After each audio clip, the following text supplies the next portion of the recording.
Hari ini tanggal 23 Oktober 2023, baru aja MK menyatakan menolak gugatan terkait usia maksimum Capres-Cawapres 70 tahun.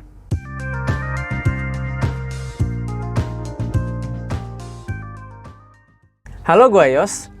Gue pribadi mikir nih, terlepas gue bakal dukung siapa di kontestasi pemilu 2024 nanti, tapi memang sedikit lucu menurut gue.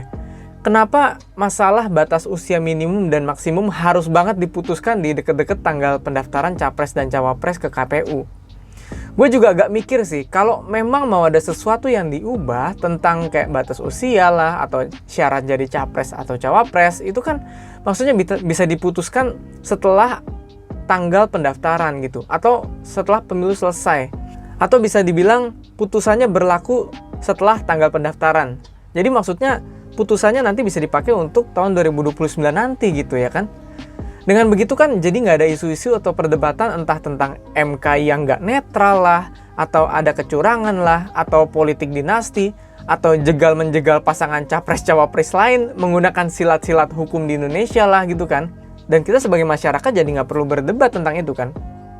Dan dengan syarat buat jadi presiden dan wakil presiden diubah setelah pemilu selesai, rasanya itu mungkin lebih bijak. Kalau diubah mendekati tanggal pendaftaran, lalu kita tahu nih ada calon yang potensial banget kalau aturannya diubah. Dan bahkan akhirnya beneran jadi kandidat juga. Nah, ini kan jadinya berasa ada kayak semacam konflik kepentingan gitu kan.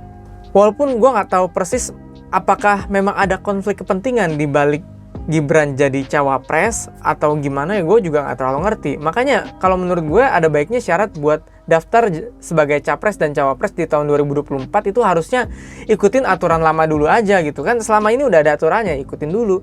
Nantinya kan bisa dibilang ini bisa jadi evaluasi buat kedepannya kalau memang misalkan ternyata anak muda tuh juga punya potensi buat memimpin. Makanya harus dikasih kesempatan juga. Makanya batas usia harus diubah atau lain sebagainya gitu kan. Tapi toh ya putusan MK udah diketok dan Gibran udah jadi cawapres. Ya udah, kita kan sebagai masyarakat ikut manut aja. Semoga kita semua bisa tetap harmonis ya hidup di Indonesia ini gitu. Jangan sampai berpolarisasi. Dan gue juga cukup suka sama pribadi Gibran yang punya karakter memimpin itu khas Jokowi banget. Itu terasa di Gibran.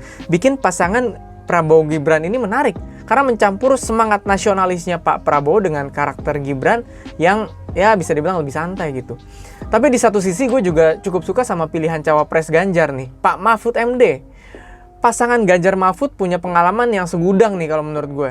Jadi pas tahu Mahfud jadi pasangan Ganjar, wah ini menurut gue pasangan juga menarik nih. Mahfud orangnya keras sama korupsi. Gue suka nih yang kayak gini. Lalu juga pasangan Anies Muhaimin juga nggak kalah menarik juga sih sepertinya. Dan pada akhirnya gue bakal milih siapa juga gue masih belum tahu nih. Gue masih belum mau putusin sekarang. Gue masih mau nonton debat-debat capres-cawapres dulu. Karena kayaknya bakal seru nih. Debat-debat itulah kayaknya yang bisa menentukan pilihan gue jatuhnya bakal kemana. Ya udahlah. Sekarang begitu dulu aja videonya. Kira-kira kalian bakal milih siapa nih? Dan kenapa? Coba kasih tahu di kolom komentar di bawah ya. Begitu dulu video kita hari ini. Jangan lupa buat like, subscribe, dan juga komen channel ini sekarang juga. Dan sampai ketemu di video berikutnya. Bye-bye.